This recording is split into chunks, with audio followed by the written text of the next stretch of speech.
दोस्तों नमस्कार। आज मैं आपको एक ऐसी रियल कहानी बताने जा रहा हूँ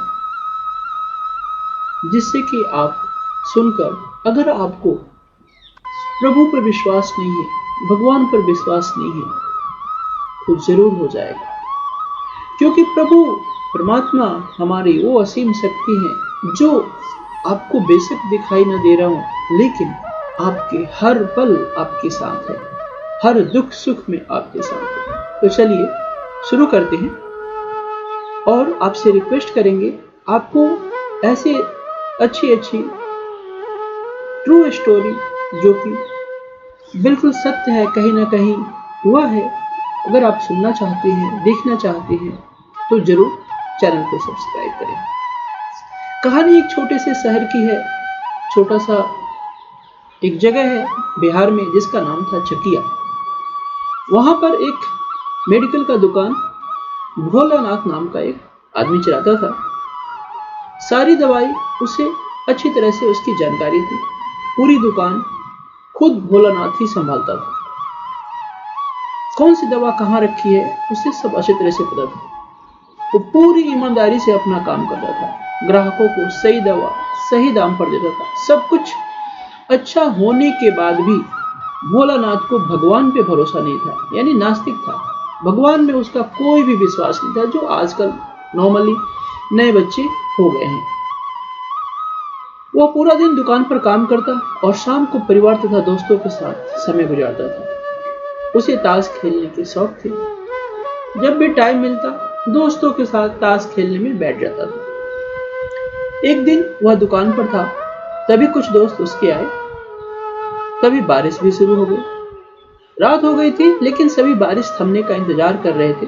बिजली भी चली गई थी। बैठे बैठे क्या करें, सोचा मोमबत्ती की रोशनी में ताश खेलने बैठते हैं। सभी दोस्त, सारे दोस्त दुकान में ताश खेलने बैठ गए। सभी ताश खेलने में मगन थे। तभी एक छोटा सा लड़का दौड़ा दौड़ा आया। वह पूरी तरीके से बारिश में भीग चुका था। उसने जेब से दवा की एक छोटी सी पर्ची निकाली और भोलानाथ से दवा मांगी। भोलानाथ खेल में मगन था। उसने पहली बार तो उसे ध्यान ही नहीं दिया। तभी लड़की ने जोर से आवाज देते हुए कहा, भोलानाथ भैया, मेरी माँ बहुत बीमार है। सारी दवा दुकानें बंद हो गई है, एक आपकी दुकान ही खुली है। आप दवा दे देंगे तो मेरी माँ ठीक हो जाएगी। भोलानाथ आधे अधूरे मन से उठा, क्योंकि उसको खेलने का बड़ा शौक था। पर्ची देखी और अंदाज से एक दवा की शीशी उठाकर उसे दे दी। पैसे काटा और लड़के को लौटा दिया। लड़का भागते हुए चला गया। तभी बारिश थम गई। भोलानाथ के दोस्त भी चले गए और भोलानाथ भी दुकान बंद करने लगा। तभी उसे ध्यान आया कि रोशनी कम होने के कारण उसने गलती से उस छोटे से बच्चे को चूहे मारने वाली दवा की शीशी दे दी है। भोलानाथ के हाथ पांव फूल गए।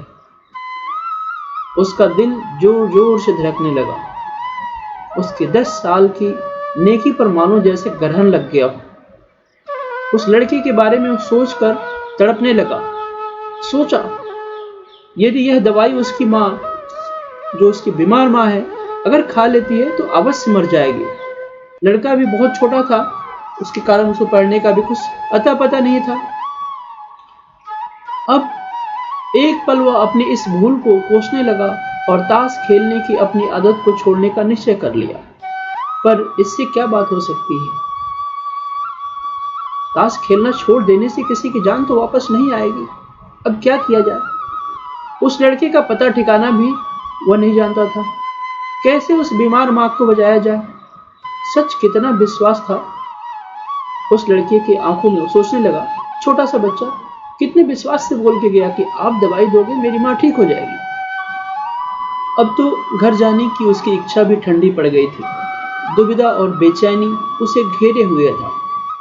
घबराहट में वह इधर उधर देखने लगा। पहली बार उसकी नजर दीवार के उस कोने में पड़ी जहां उसके पिता ने जिद करके भगवान श्री कृष्ण की तस्वीर दुकान के उद्घाटन के वक्त लगाई थी।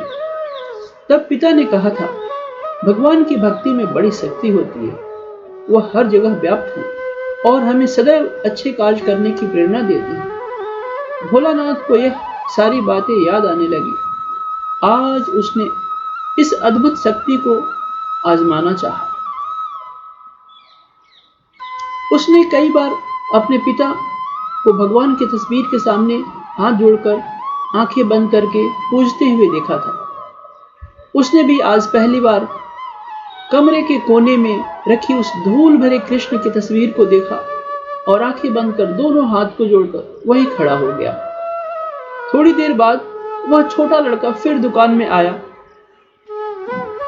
भोलानाथ को देखते ही पसीने छूटने लगे। वह अधीर हो उठा।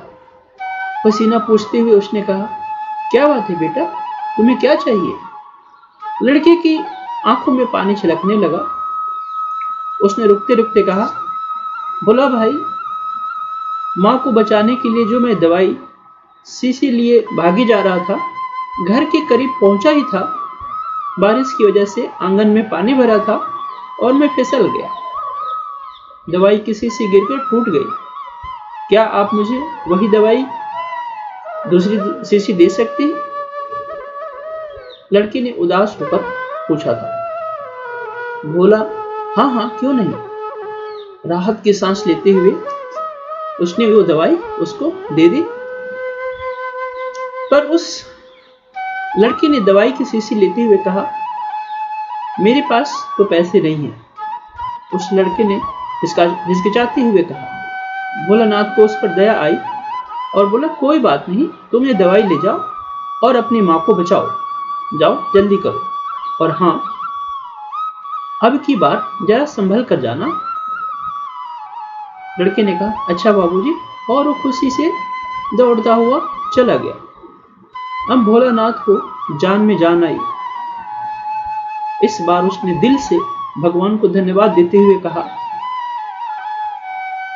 कि आपके चलते मैंने इस जीवन में किसी को बचा लिया, जो मेरे हाथों बहुत बड़ी गलती हो गई थी, और अपने हाथों से उस धूल भरे तस्वीर को लेकर अपनी धोती से पोंछने लगा और अपने सीने से लगा लिया। सो फ्रेंड्स, कैसी लगी ये आपको कहानी, जरूर कमेंट करके बताएं। धन्यवाद। जय श्री कृष्ण।